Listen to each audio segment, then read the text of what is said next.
Hello and welcome to the Righteous Leadership Podcast. I'm your host, Dr. Ray Charles, coming at you with part three of the series, Loneliness in Leadership. Now, if you have not listened to part 1 and 2, I encourage you to listen to part 1 and 2 before you listen to today's episode entitled Loneliness in Leadership. To just give you a sneak peek, in part 3, we will talk about some of the secrets that President Nelson Mandela endured and triumphed over loneliness while being incarcerated and being behind bars for 27 years. Enjoy part 3 of 3 of Loneliness in Leadership. You used the D word a few seconds ago. I want to go back to that dream. You want to give yourself time to dream. Doc, there are different types of dreamers out there. And I believe what I'm about to say speaks directly to your question. Your question is to the audience, what's the legitimate reason to operate in isolation as a leader? Well, here are the different types of dreamers. Ultimately, you want to be a dream maker. I'll come back to that. But you don't want to be a dream baker.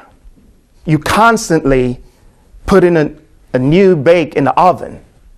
You're not given time. You're not the patience, not having that patience.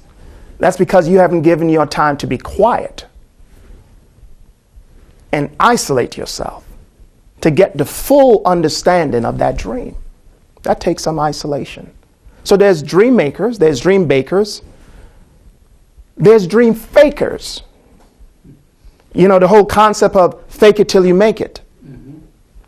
And even dream fakers, they don't give themselves enough time because once they have the thought of it, they go out and run with it with the mindset of fake it till you make it. So there's dream makers, dream bakers, dream fakers. They're dream takers.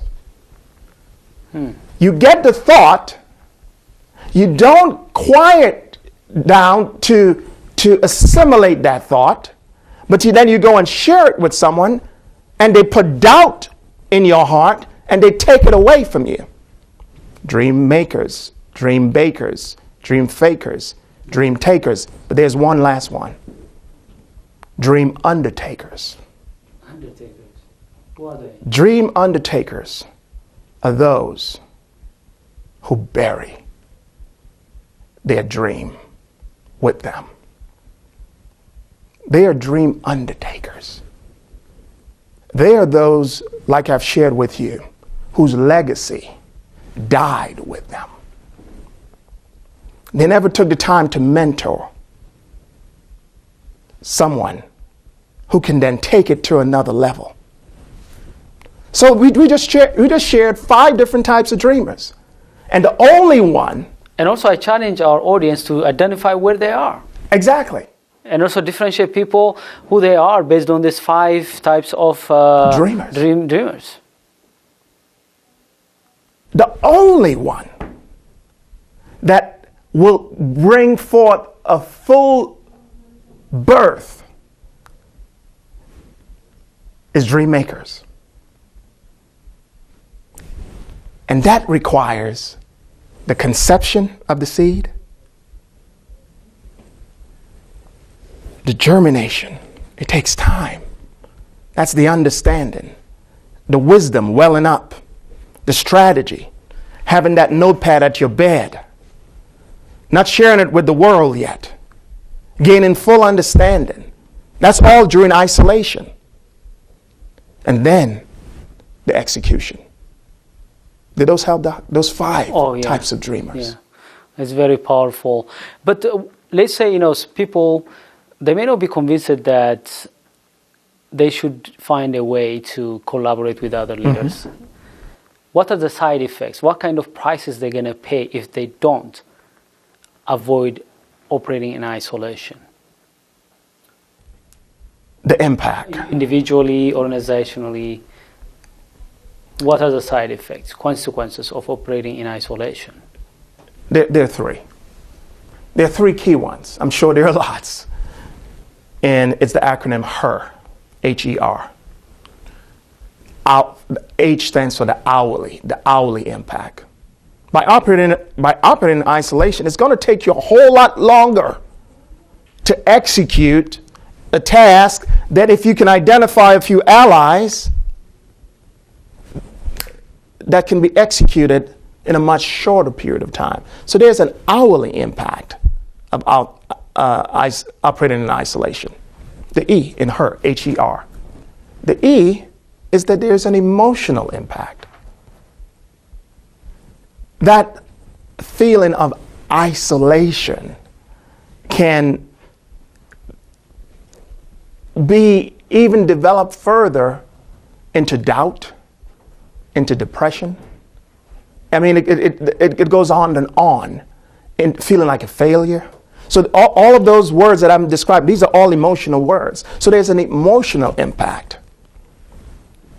And the last one, the R, is revenue. There's a revenue impact.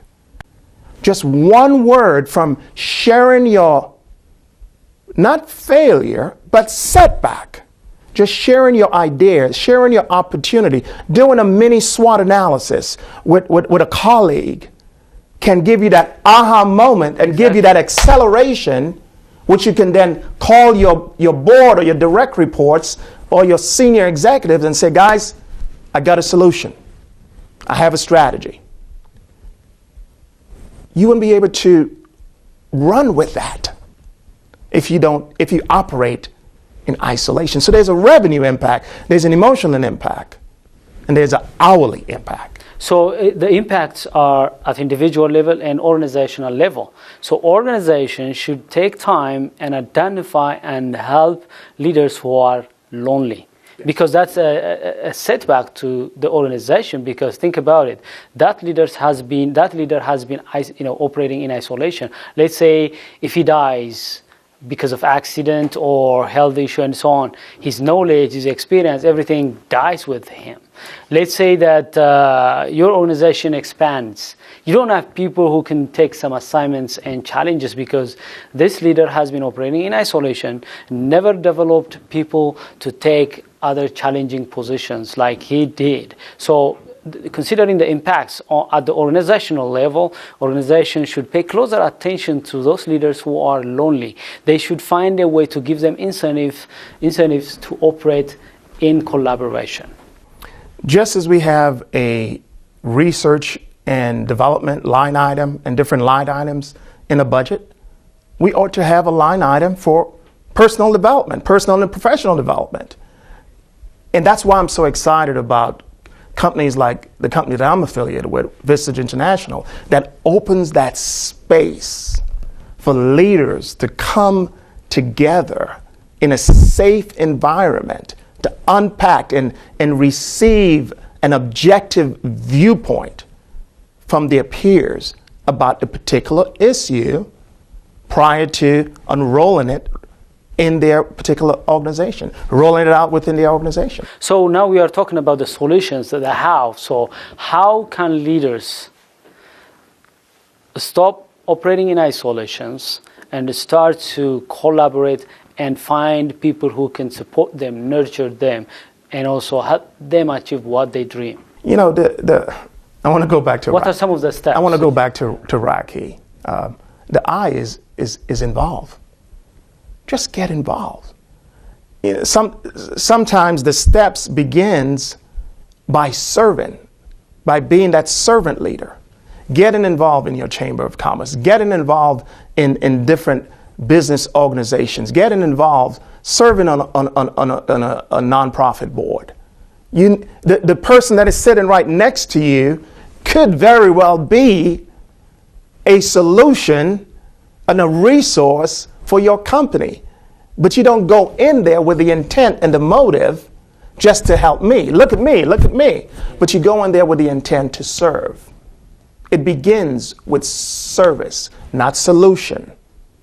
It begins, that's why servant leadership, lots of books are out there on servant leadership. But again, those books on servant leadership just speaks to being a servant leader and not the execution of it. Now let's talk about also the impacts and how to help individuals and organizations recover from that kind of impacts. I believe that if the leader, if they are watching right now and if they have been operating in isolations, Yeah. definitely there are some impacts, some damage that have been already happening. So how can they recover from that kind of damage and start to recover and go to the right direction? Let's say somebody is already in isolation, right? Yeah. This is something that's very dear to me. One of my clients, operated in isolation, and it turned out to be some pretty negative. He actually committed suicide, and this particular person was a go-to person. But again, who does the go-to person go to in their time of need?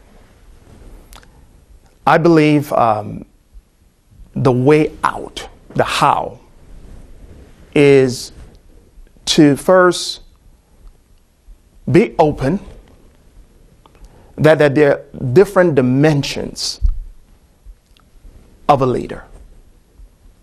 There's the business leader, but I also have a life, I have a family.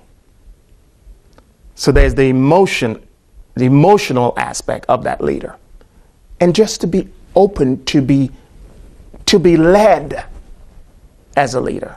So just seeking that help, whether it be through mentorship, whether it be through coaching.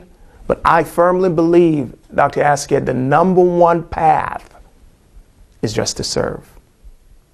The moment you start refocusing, changing the focus from yourself to offer that service to another organization or another child, or maybe starting a mentor-protege department within your business, that's a way of investing in people. And that investment produces a return, and it causes that deterioration of that whole isolated effect. I haven't planned it, but I think we have to discuss something about, let's say, first, let me quote you one quotation from Middle East. It says, "Owe to leadership, for it buries those who possess it." Here is also William Shakespeare. He said, "Uneasy lies the head that wears a crown."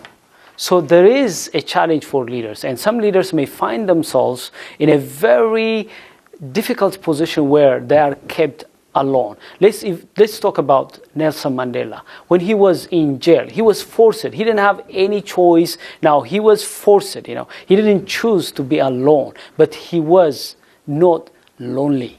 He was not. Yeah, he found ways to find collaborators.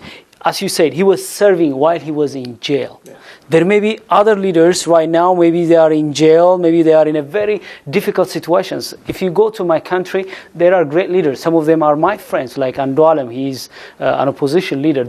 And also there are some journalists, they are in jail, forced to be alone, but they could be able to find ways not to be lonely. So Mandela, what he was doing, he was serving while he was in jail. He was writing letters to his family members, allies. He was also reading, writing, and also he had a group of freedom fighters who were mentoring him, who were talking to him, nurturing him. Think about it. He was alone. He was posed with information like the problem with his wife, the days of his child, his mother, and so on. Passing through those all difficult moments, he was not lonely. Mm-hmm. So it's possible for leaders, even if they are forced to be lonely, there is a way for them to remain alive by finding ways to find people who may support them, nurture them, and encourage them. And if you recall the triangle that I shared earlier, the base of that triangle being vision, then the next segment is differentiation. The next level is is revenue. These are the pain points, if you will, of a leader. The way that you can function alone and not lonely is that you have to fuel that vision. Sometimes it can be fueled just from reading a book. Sometimes it can be fueled just from serving. It's Mandela, President Mandela, may he rest in peace, he found ways to fuel. He found ways to fuel his vision just from establishing a garden, a vegetable garden. He would have died, prematurely. He wouldn't have stayed long enough to become the first black president of South Africa if he was lonely. So loneliness kills people, their creativity, and finally it affects their health, and that is a price they are paying themselves and their organization and their community and their nation. But I also believe, Doc, a key component in answering directly to your question, how can you operate as a leader alone and circumvent and overcome the loneliness? See, loneliness is a time factor. I'm lonely for a period of time. You and I, we've experienced loneliness, but it didn't last. Yep. The way you defeat loneliness is that you have to operate in a place out of time. Out of time. Out of T-I-M-E, out of time. And what takes me out of the realm of time is purpose.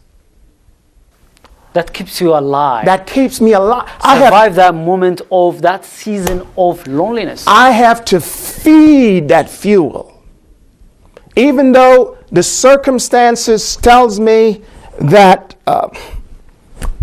there's no way in the human that I can execute this, because allies are not coming my way to help me, to lift my hands to fulfill this. That can put me in a place of loneliness.